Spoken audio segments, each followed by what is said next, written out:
মূল্যস্ফীতি কি এবার ব্যাপকভাবে আঘাত হানছে কর্মসংস্থানে? সরকারি প্রতিবেদনেই এর ইঙ্গিত মিলছে। এবছর প্রথম ৩ মাসে দেশে বেকার বেড়েছে ২.৫ লাখ। বাংলাদেশ পরিসংখ্যান ব্যুরো প্রকাশিত সর্বশেষ প্রতিবেদন বলছে, বর্তমানে দেশে ২৫,৯০,০০০ বেকার আছে। ২০২৩ সালের শেষে এই সংখ্যা ছিল ২৪,৭০,০০০।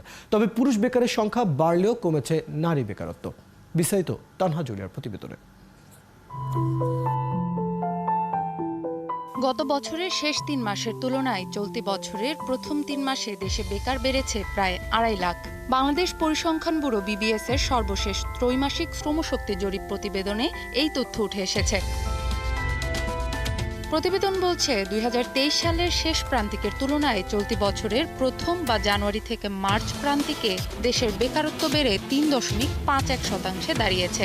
দেশে বেকারের সংখ্যা এখন ২৫,৯০,০০০ জন, যা ২০২৩ সালের শেষ প্রান্তিকে ছিল ২৩,৫০,০০০। এই হিসাবে বেকার সংখ্যা বেড়েছে ২,৪০,০০০।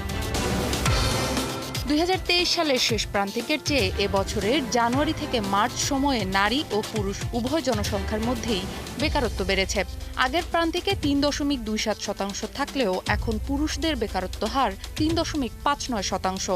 ২০২৩-এর শেষ প্রান্তিকে নারীদের বেকারত্বের হার ছিল ৩.০৬%, যা জানুয়ারি থেকে মার্চ প্রান্তিকে ৩.৩৬% পৌঁছেছে। চলতি বছরের ২ এপ্রিল প্রকাশিত বিশ্বব্যাংকের সর্বশেষ macro poverty outlook for Bangladesh প্রতিবেদনে আশঙ্কা করা হয়েছে, ২০২২-২৩ থেকে ২০২৩-২৪ অর্থবছরের মধ্যে প্রায় ৫ লাখ বাংলাদেশি নতুন করে চরম দারিদ্র্যসীমায় পড়বে। অর্থাৎ তাদের দৈনিক আয় হবে $2.15 চেয়েও কম, আর মূল্যস্ফীতির হার পৌঁছাবে ৯.৬০%। এটি বেসরকারি খাতের ভোগ চাহিদা দুর্বল হওয়ারও আভাস দিচ্ছে। আন্তর্জাতিক শ্রম সংস্থা ILOর সংজ্ঞায় যারা ৭ দিনের মধ্যে মজুরির বিনিময়ে ১ ঘন্টা কাজ করার সুযোগ পাননি এবং গত ৩০ দিন ধরে কাজ প্রত্যাশী ছিলেন, তারা বেকার হিসেবে গণ্য হবেন। BBS সাধারণত সেটি মেনেই বেকারত্ব হিসেব করে।